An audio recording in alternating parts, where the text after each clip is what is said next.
Iniciando. Este miércoles, tal y como se anunció, vamos a tener lluvia permanente tipo temporal. ¿Qué significa eso? Significa que en nuestros suelos saturados, porque venimos de un invierno copioso, porque recién ni siquiera habíamos terminado de atender la emergencia de ETA y hay muchísimas áreas vulnerables ya de manera natural en el país, pero vulnerables también por la manera en que se ha dejado hacer los asentamientos humanos alrededor de esas zonas. Entonces eso significa que debemos de tener muchísima más precaución a deslizamientos, a derrumbes, sobre todo en las zonas altas, norte, en las zonas montañosas, ¿verdad? Porque habrán puntos en el país donde ya hubo bastante lluvia, donde va a seguir la lluvia todo el día y esa depresión tropical en la tarde nos puede dar ya una saturación muy peligrosa de los suelos. Sí, se mantienen los albergues habilitados, comisionada, y han continuado más evacuaciones después de las que anunció ayer al mediodía. Sí, claro que sí. Nosotros, en el plan que se estructuró para Iota, ¿verdad?, que era un fenómeno que según su trayecto y los estudios que nos daban los meteorólogos, nos decía que este fenómeno natural nos iba a impactar de manera directa. Entonces recuérdense que con ETA las lluvias fueron menos, fueron concentradas, digamos, en determinadas áreas del país, pero en esta, al tocar como huracán y como un huracán en una categoría altísima que tocó a nuestros hermanos en Nicaragua, a quien yo aprovecho en este momento para darles toda nuestra solidaridad, ¿verdad? Y que sepan que nosotros también estamos con ellos, que somos parte de una misma región y que hemos estado siendo golpeados permanentemente este año, ¿verdad?, por una serie de eventos y sabemos lo que significa realmente estar con poblaciones en la situación de impacto en la que ellos la tienen ahorita. Catastrófico para ellos. Así es. Pero no envió ayuda, comisionada. En este momento lo que pasa es que en este momento nosotros estamos concentrados en nuestro territorio, ¿verdad? Ya el presidente hará las evaluaciones respectivas posteriormente a eso. Pero los albergues que nosotros dispusimos, pues hicimos una localización en todo el país, ¿verdad? Hicimos una localización de 1.152 albergues, que son lugares que se podrían utilizar inmediatamente en el caso que los flujos de evacuación se elevaran. Recordemos que nosotros en el país, ¿verdad?, y según el mapa de inundaciones y el mapa de deslizamientos, nosotros tenemos casi 600,000 personas viviendo en ese altísimo riesgo. O sea, estamos hablando de todo el país, ¿verdad? No estamos hablando solo del área metropolitana, ni nada, ni pequeñas áreas del país. Estamos hablando de lo que localiza el mapa de deslizamientos y el mapa de inundación. Entonces, dispusimos esos 1.152 albergues. De esos 1.152 albergues, nosotros tenemos ahorita 230 donde ya tenemos población evacuada.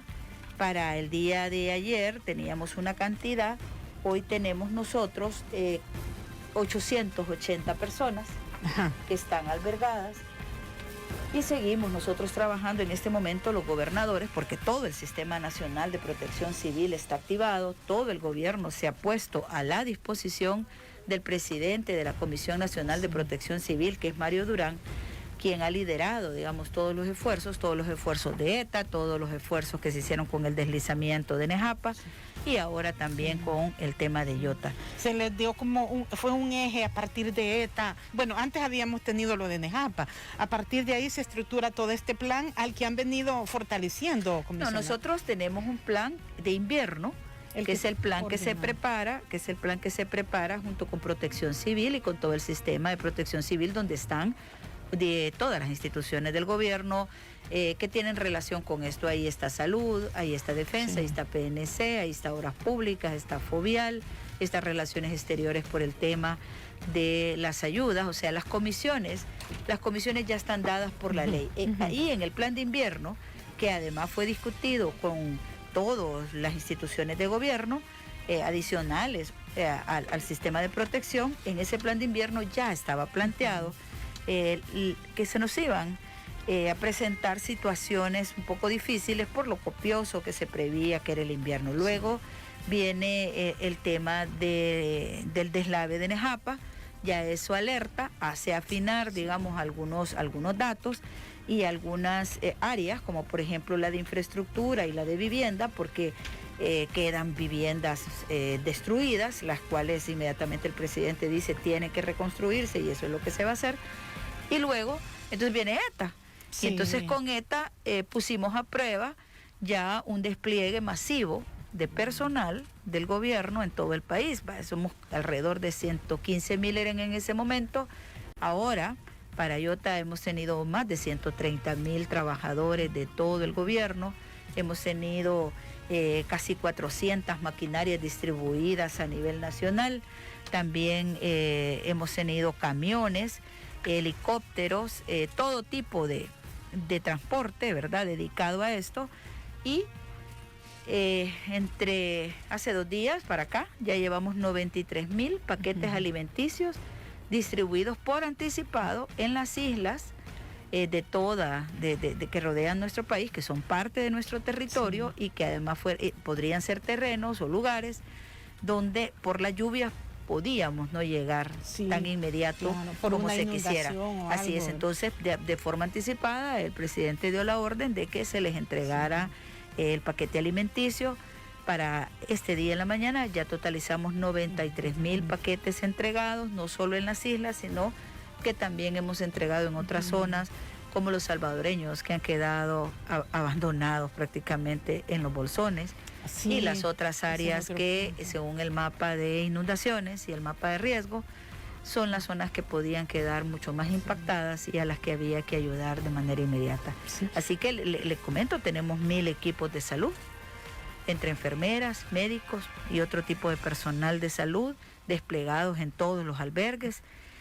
Tenemos además 674 vehículos dispuestos entre todo el gobierno para ayudar al sistema de protección civil, y esas 400 unidades, digamos, de minicargadores, cargadores frontales, camiones de volteo, de baranda, camiones cisterna. ANDA también ha estado trabajando en esto, ha hecho una distribución de agua en todas las regiones y en las bodegas zonales que abrió el sistema de protección civil y gobernación para poder atender a nuestra gente. Sí. Así que hemos hecho muchísimo trabajo. La verdad es que este gobierno, y yo creo que en esto me permite por lo menos unos segundos, es importante destacar la prevención. Sí. O sea, nosotros como país vemos lo que sucede en los países hermanos, lamentable. Cuántas comunidades, cuántas personas que perdieron todo o que murieron en algunos casos, lamentable. Nosotros no vemos esos cuadros porque hemos trabajado con prevención, que es una de las características de este presidente y de este gobierno, trabajar anticipadamente, porque es mejor prepararnos para lo peor y no tener tantas afectaciones, pero sobre todo no tener que estar contando muertos. Eso es muy difícil. Lo que nosotros vimos en Nejapa es muy doloroso.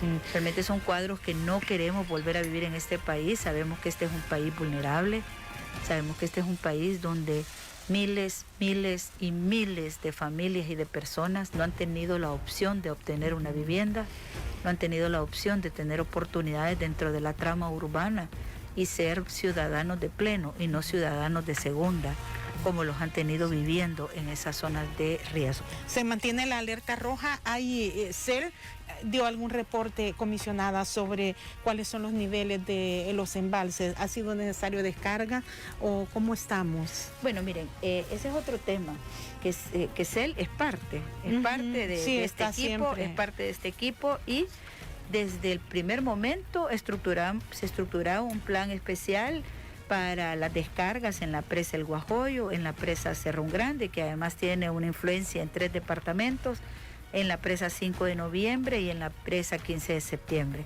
De tal manera que las descargas han sido programadas, no han sido descargas de grandes volúmenes, sino que han sido dosificadas, de tal manera que no hay inundación, pero que tampoco por la falta de liberación de las aguas se nos vaya a incrementar los caudales o las presiones que hay en la zona.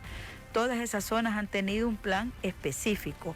Tanto la zona del Bajo Lempa como las zonas de Cuscatlán, como las zonas de Chalate, son poblaciones que han sido atendidas por otro equipo que es mucho más especializado y que ya tiene la experiencia de tratar ese tipo de fenómenos alrededor de las presas. Sí.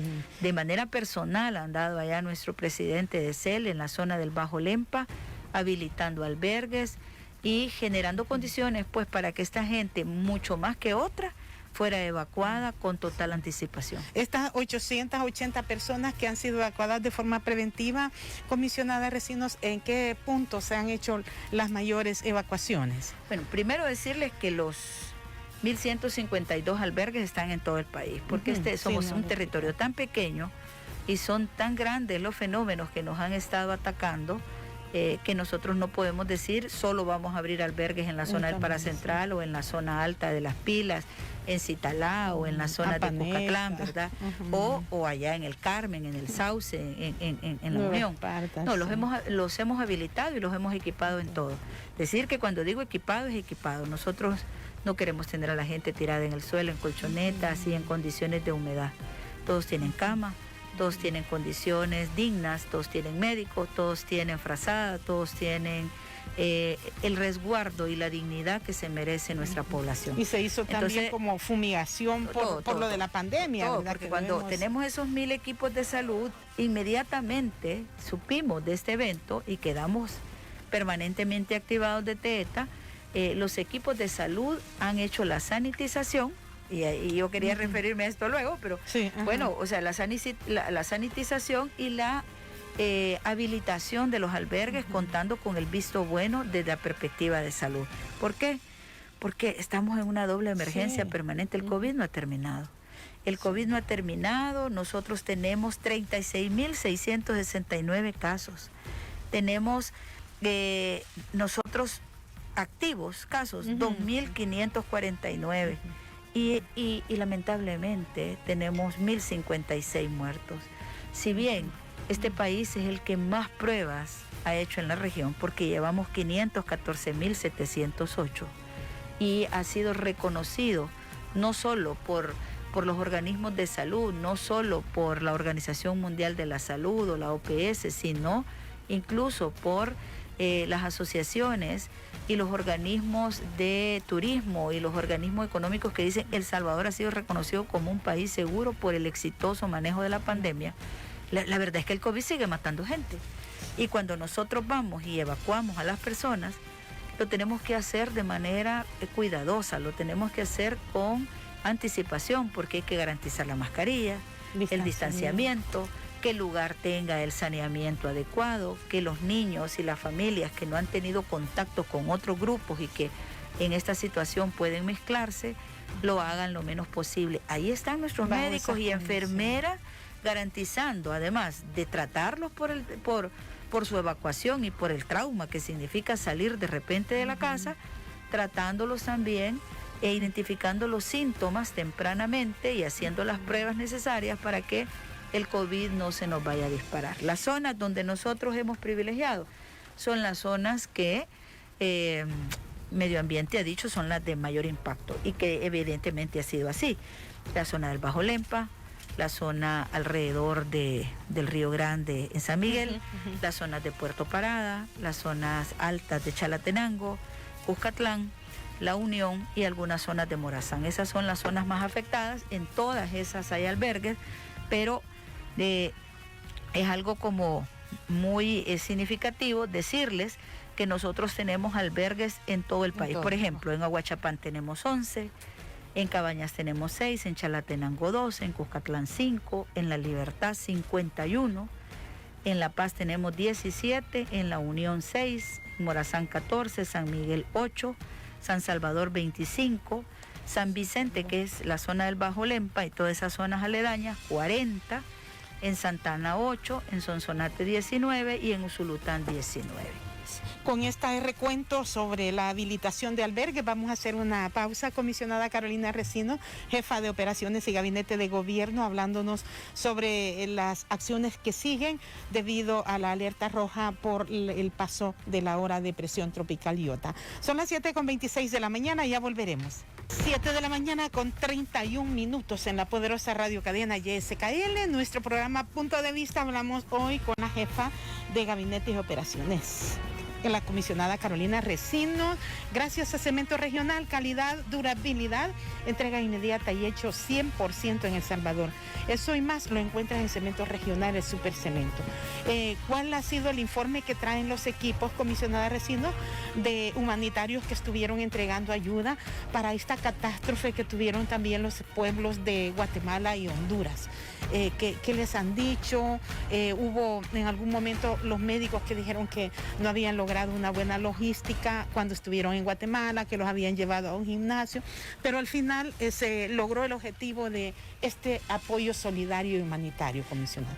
Mire, yo creo que hay que destacar en esta gran misión humanitaria que lanzó el presidente hacia nuestros hermanos de Guatemala y Honduras, que este es un antes y un después. El Salvador siempre había sido caracterizado por pedir, por sentirse pequeño, y no me refiero a nuestra tamaño, geografía, pues, porque ciertamente somos de los países más pequeños del mundo, sino pequeños en cuanto que no teníamos para dar, ¿verdad? Los signos más siempre han estado asociados con nosotros como los más violentos, los más atrasados económicamente, los más indiferentes en algunas cosas, entonces los menos competitivos, y eso hay que cambiarlo. Y parte de cambiar radicalmente ese pensamiento en el que nos sumieron, digamos, todas esas anteriores administraciones y años, es que nos sintamos realmente hermanos, nos sintamos solidarios y que entendamos que Centroamérica es una, que de manera inexplicable estamos divididos por fronteras, pero que los problemas no paran cuando se llega a una frontera. Los problemas siguen y tenemos las mismas casi expresiones de pobreza, las mismas necesidades, los mismos impactos. Entonces, cuando el presidente estructura estas misiones humanitarias, sí, realmente se suman a ella voluntarios.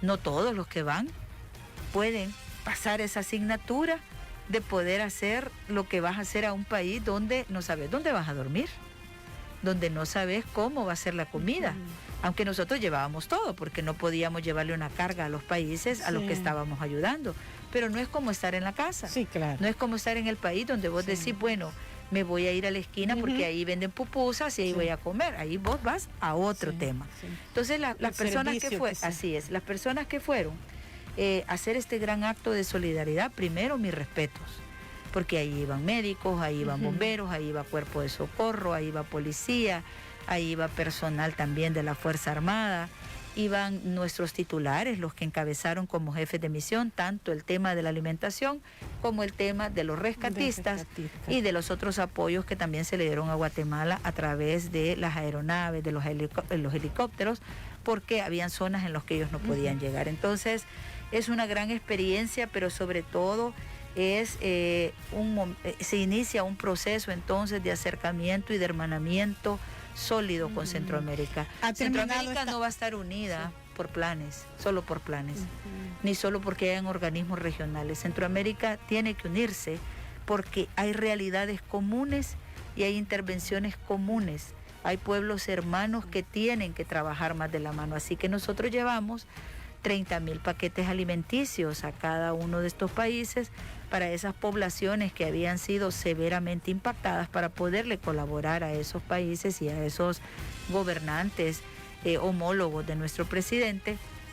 Y también llevamos alrededor de 170 recursos humanos entre rescatistas, médicos y llevábamos también especialistas, o sea que se designó dentro del grupo de rescatistas y de especialistas que tenemos, personas que pudieran ir a hacer rescates acuáticos, hacer remociones de escombros, hacer búsquedas más especializadas de cuerpos, etcétera, la misión, por supuesto, tenía un límite, ¿verdad? ¿Ha terminado ya esta terminó. misión? Nosotros antes de que empezáramos a actuar con IOTA, ya teníamos todos nuestros recursos aquí. O sea, nosotros no podíamos estar en Guatemala y descuidar nuestro territorio. Eso en ningún momento ha pasado.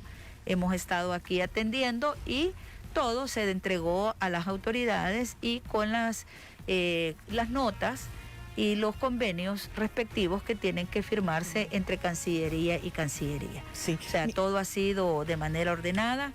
Nuestra relación con estos pueblos hermanos creo que está fortalecida. Fue sumamente emocionante ver esas imágenes de nuestros hermanos hondureños recibiendo, yo creo que no estaban recibiendo en ese momento algo que es importante, que es una caja de alimentos, sino que estaban recibiendo el corazón y el amor que el pueblo salvadoreño le tiene a los pueblos de Centroamérica. Hubo una reacción de la Comisión de Atención de Contingencias COPECO de Honduras por este caso que se dio en la alcaldía de Choloma, en el departamento de Cortés, comisionada. ¿Hasta dónde llega, por ejemplo, la coordinación? Este caso de distribución ya es un proceso muy interno de cada uno de los países. ¿Qué nos puede decir al respecto? Bueno, nosotros entregamos con toda la formalidad del caso. Hemos tenido mucho cuidado de seguir todos los procedimientos y de llenar todos los formularios donde se deja claro lo que se entregó, cómo se entregó, etcétera. Recordemos que Honduras ha estado golpeado por la lluvia. O sea, su topografía, su ubicación, ¿verdad?, en el mundo y la ruta que han traído estos fenómenos, pues ha permitido que ellos sean mucho más golpeados que nosotros. La lluvia, el agua es tremendo, o sea, puede inundar de un momento a otro alguna casa, alguna bodega, algún establecimiento donde podían haber estado almacenados.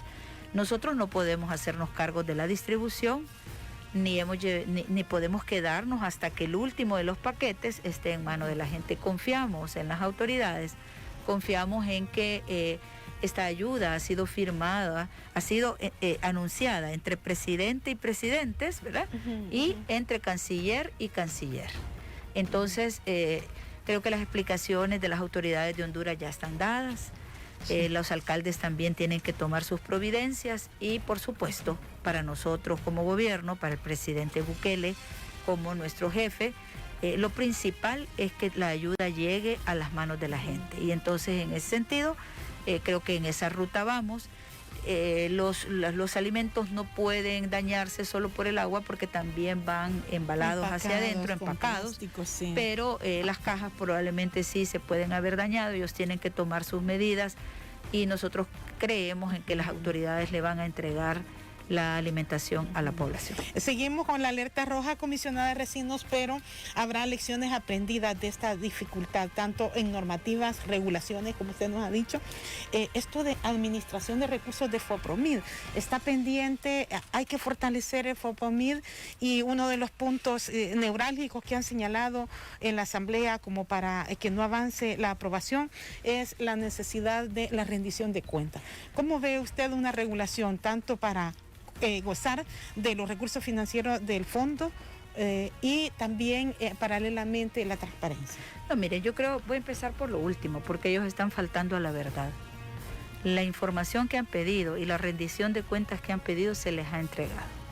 Otra cosa es si ellos quieren terminar ese tema, porque podemos pasar días, y ya hemos pasado días enteros ahí, días enteros entregando documentación y discutiendo y contestando preguntas, pero quien no quiere escuchar no escucha, quien no quiere leer no lee, y si lee lo que considera que debe hacerlo. Entonces no es cierto que nosotros no hayamos entregado cuentas, no es cierto que no hayan habido informes, se contradicen constantemente porque cuando dan declaraciones dice en el informe entregado dice tal y tal cosa y después dicen que no hemos entregado informes, ¿verdad?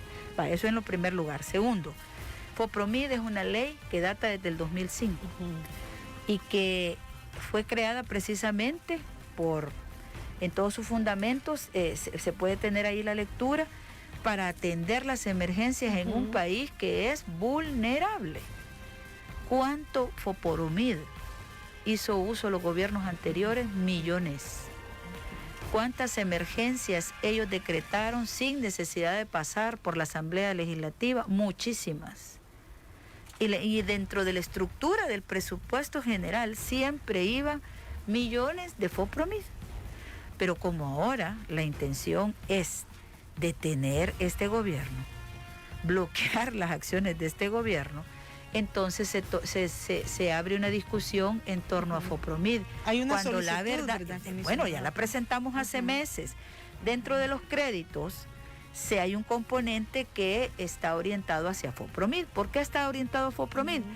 Porque la pandemia hizo que los recursos se invirtieran en el combate, en la infraestructura, en la compra de medicamentos, en la compra de insumos que eran necesarios para combatir el COVID.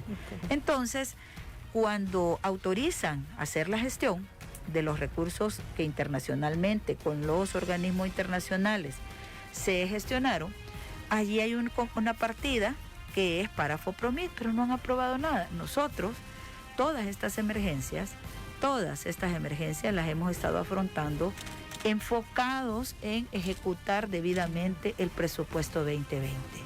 ¿Por qué? Porque nosotros no estamos haciendo un show político. De verdad que estamos atendiendo a las personas que están en los albergues. De verdad que estamos atendiendo a las más de 2.549 internos que tenemos de COVID. Sí, o sea, esas personas no son cifras, son personas. Sí. ¿Verdad? Son personas. Entonces no nos han aprobado nada. Creo que lo indicado sería que la Asamblea Legislativa apruebe esos recursos, porque es obvio que la naturaleza nos ha golpeado. Y se requerirá de más recursos porque las acciones son de seguimiento. Pero además porque no se trata solo de llevarlos a un albergue, darles comida y regresarlos otra vez al lugar de indigencia en la que fueron condenadas muchísimas personas y miles de familias. El caso de Nejapa, por ejemplo. ¿Cómo vamos a regresar a esas familias a vivir en el cauce de la quebrada? Hay que construirle la vivienda. Y ya se definió, ¿verdad? Un terreno para... Pues hay nuestra ministra de Vivienda, inmediatamente, o sea, horas después del evento, ella ha estado ahí en el punto cero de Nejapa, se puso a buscar terrenos, hemos visitado varios, incluso algunas opciones que la misma población afectada nos ha presentado. A mí me sorprende que en Nejapa hay muchísimos terrenos, incluyendo muchos terrenos municipales, y no sé por qué la gente vivía, digamos, en esa condición de riesgo tan enorme, ¿verdad? Sin embargo, el presidente enfatizó en la conferencia en donde se refirió a estos temas que debía de construirse la vivienda. El sábado en la noche estuvimos con ellos, llevamos ya la alternativa de 2 terrenos. Por supuesto que no todos van a quedar felices con uno o con otro, porque unos viven más cerca del lado, otros tienen unas familias por acá, pero lo concreto es que esta semana concluimos ya con la resolución de OPAMS, después del estudio técnico de OPAMS, que nos diga que sí se puede construir en el terreno, digamos, que en el que más nos inclinamos ahorita por su topografía, por sus condiciones, etcétera, y no vamos a construir solo casas.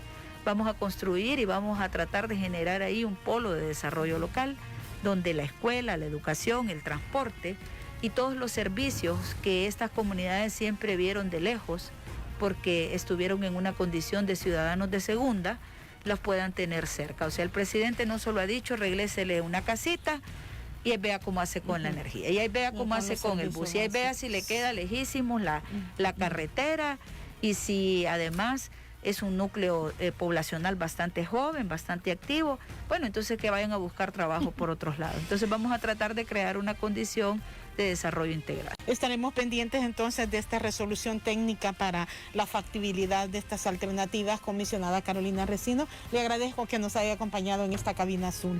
Gracias, Mabel. Yo le agradezco a ustedes por la forma en que nos reciben, por permitirnos llegar a la población. Y yo le quiero decir a la ciudadanía lo siguiente: sigue lloviendo. Sí. Este día va a ser de lluvia todo el día. Entonces los suelos están saturados, los deslizamientos pueden ocurrir.